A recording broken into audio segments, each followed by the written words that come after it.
Salut tout le monde, c'est Antoine. Ce lundi 3 octobre, j'étais l'invité de RCF pour la matinale. Alors c'était une émission consacrée à la rentrée parlementaire. Vous le savez, on a des gros dossiers qui nous arrivent à l'Assemblée nationale. La réforme de l'assurance chômage, le projet de loi de finances, le projet de loi de finances de la sécurité sociale et en janvier, potentiellement, un texte sur la réforme des retraites à 65 ans. Alors j'ai parlé de tous ces sujets, j'ai rappelé que nous avions une date qui est très importante, c'est la marche du 16 octobre, date à laquelle je vous appelle à vous mobiliser et d'ores et déjà à mobiliser autour de vous parce que dans toute la France, c'est possible de venir, il y a des bus qui sont organisés, je vous mets le lien dans la description pour que vous puissiez trouver toutes les informations sur cette marche du 16 octobre. Mais voilà, le sujet de cette matinale, c'était la rentrée parlementaire. Je vous laisse regarder cette émission et comme toujours, je vous retrouve à la fin.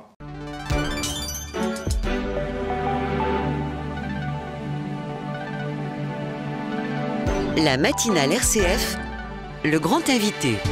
Une rentrée parlementaire sous haute tension. Les députés retrouvent les bancs de l'Assemblée nationale aujourd'hui avec sur la table des dossiers brûlants, la réforme de l'assurance chômage, le vote du budget mais aussi la réforme des retraites. Les débats s'annoncent tendus alors qu'Emmanuel Macron menace déjà les députés d'une dissolution. Bonjour Antoine Léaumont. Bonjour. Vous êtes député France Insoumise de l'Essonne. La rentrée parlementaire c'est donc aujourd'hui pour les députés qui retournent sur les bancs de l'Assemblée. Tout à fait. Avec cette épée de Damoclès. Malgré tout, Emmanuel Macron n'exclut pas de dissoudre l'Assemblée nationale, il l'a dit. Si les députés venaient à voter une motion de censure, est-ce que vous le redoutez ?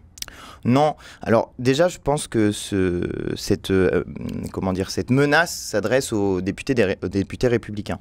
En fait, Macron, il est dans une situation de tension. Il est obligé de faire passer ses lois et il ne peut faire des 49.3 que sur un projet de loi de finances, un projet de loi de finances de la sécurité sociale et un autre texte dans une année parlementaire. Donc il est bloqué. Il a besoin du fait que les républicains le soutiennent sur certains textes et notamment sur la question de la réforme des retraites. Donc là, il envoie un gros message qui est maintenant vous rentrez dans le rang parce que sinon je dissous l'Assemblée nationale et on sait tout ce qui va se passer, votre parti va être dissous, votre parti va disparaître dans cette élection et il restera les trois forces politiques qui sont celles issues de l'élection présidentielle, les macronistes, la NUPES et le Rassemblement national. Donc le message s'adresse aux Républicains, il ne faut pas se tromper de message. Mais nous... Vous ne croyez pas que ça puisse arriver ? Mais s'il le fait, tant mieux. Parce que si M. Macron dissout l'Assemblée nationale, ça nous donne une chance de pouvoir remporter la victoire et d'appliquer notre programme. Moi, je ne compte pas attendre 5 ans de regarder M. Macron dérouler un programme libéral quand nous avons besoin de partage de la richesse.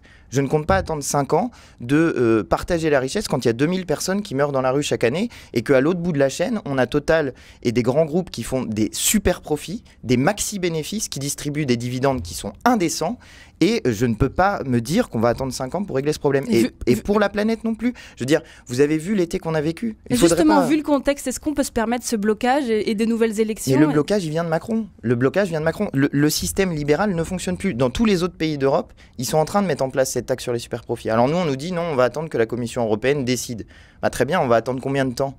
Les autres ont déjà pris ces décisions-là. Et là, on est en train de nous demander à nous de faire la retraite à 65 ans pour rattraper leurs bêtises à eux. Mais jamais de la vie, on va faire ça. Jamais de la vie, les gens sont d'accord avec ça. On appelle, nous d'ailleurs, à participer à une marche le 16 octobre contre la vie chère et contre cette réforme des retraites. Et je dis aux gens qui nous écoutent, on n'a jamais rien obtenu autrement que par la lutte. Ça, les congés payés, ça ne nous a pas été donné. Les 35 heures, ça ne nous a pas été donné. À chaque fois, on s'est battu pour obtenir des victoires. Et il ne faudrait pas croire que parce que la dernière fois, on s'est fait rentrer dedans avec des tirs de LBD et des grenades qui font exploser les mains, qu'il ne faut pas avoir peur, quoi. Il ne faut pas avoir peur de ce gouvernement. Il faut entrer dans l'action, se mobiliser et marcher le 16 octobre, quel que soit, et je vais le dire, c'est nous qui appelons à cette marche, très bien, mais je veux dire, quel que soit l'orientation politique des gens, quels que soient les choix politiques des gens, pensez à votre avenir. Pensez au fait que si vous ne vous mobilisez pas dans la rue, si vous n'allez pas dans la rue le 16 octobre, eh bien ensuite, M. Macron va s'en prendre à nos droits. Il va s'en prendre au droit à la retraite à 62 ans pour l'instant. Nous proposons la retraite à 60 ans. On préfère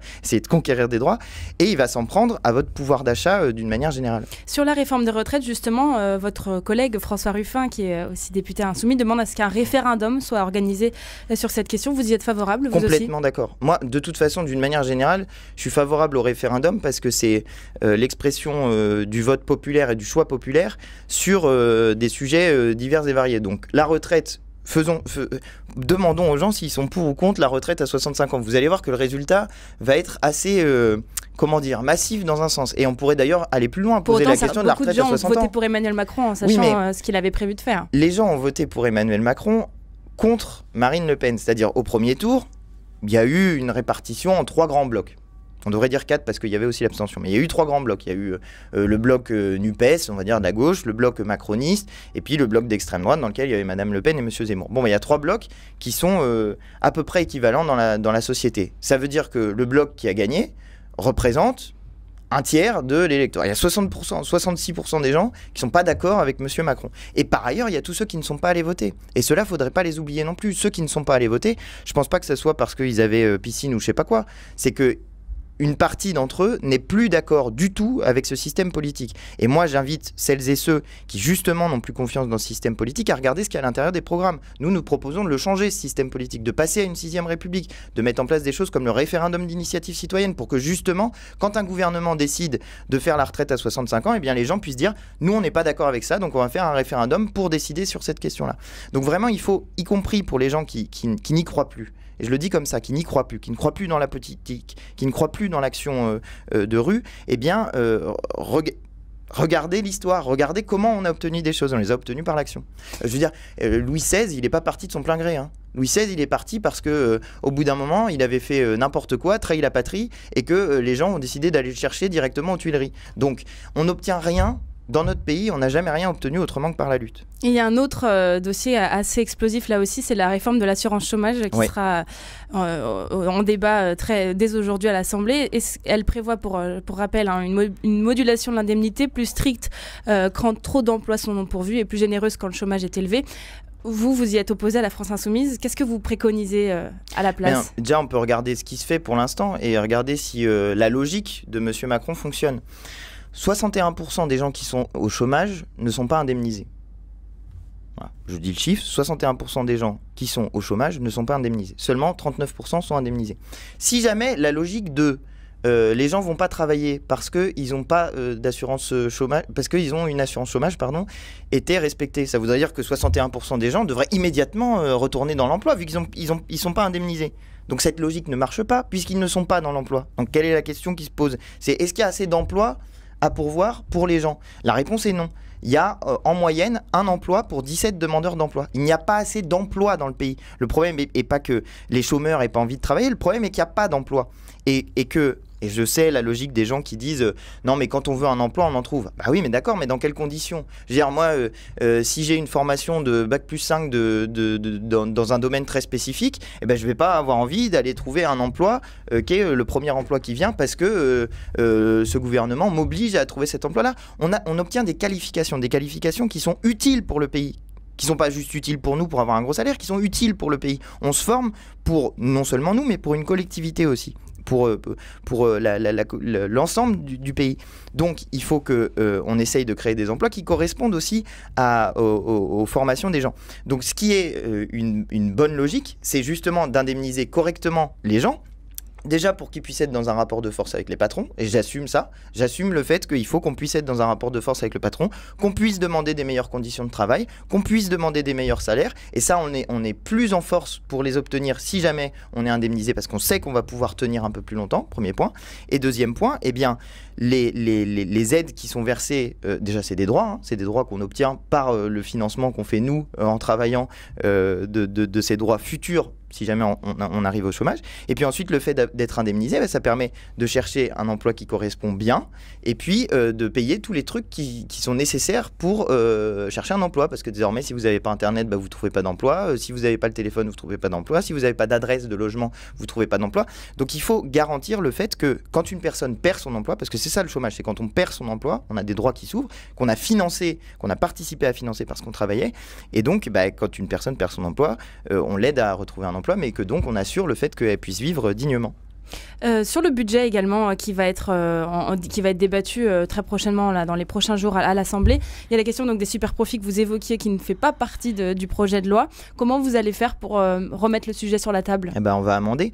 Nous de toute façon on fait ça sans arrêt, on fait des amendements et puis des fois on fait des amendements un peu piquants. Je me souviens que sur la loi pouvoir d'achat on avait été assez critiqué pour avoir voulu changer le titre de la loi pouvoir d'achat en projet de loi enfumage, mais l'enfumage était réel puisqu'il parlait de pouvoir d'achat et personne ne voulait augmenter le SMIC. Je rappelle quand même que nous avons proposé l'augmentation du SMIC à l'Assemblée nationale et que les macronistes et le Rassemblement national ont voté contre. Madame Le Pen, qui prétend vouloir défendre le pouvoir d'achat, Madame Le Pen a voté contre l'augmentation du SMIC à 1 500 €. Ça, il faut que ça soit entendu par les gens. Quand Le Pen est dans l'Assemblée, elle ne défend pas le pouvoir d'achat des gens. Donc, sur le projet de loi de finances, pour répondre à votre question, on va amender. On va amender en proposant les super profits, on va amender en proposant un certain nombre de choses. On va amender, par exemple, en proposant de mettre le milliard sur la table contre les violences faites aux femmes, parce que ça fait 4 ans qu'on leur propose aux macronistes, 4 ans qu'ils ne le votent pas, alors que c'est ce que demandent les associations féministes. Donc voilà, on va amender et faire nos propositions. Et puis, on verra. Si jamais les macronistes votent avec nous, on en sera très contents. J'en doute, mais on verra. Peut-être que sur certains sujets, ils se diront qu'après tout, nous avons raison et qu'ils ont tort. Ou peut-être que sur certains sujets, ils ne seront pas assez mobilisés dans l'Assemblée nationale, parce que c'est ce qui s'est déjà passé dans l'été.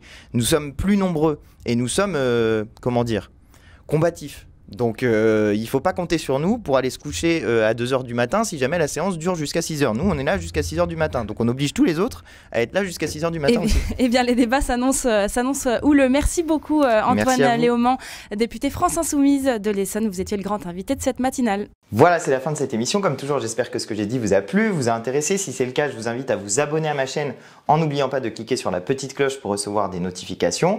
Je vous invite aussi à me dire dans les commentaires ce que vous en avez pensé et puis à mettre des petits pouces bleus pour l'aider à monter dans les tendances.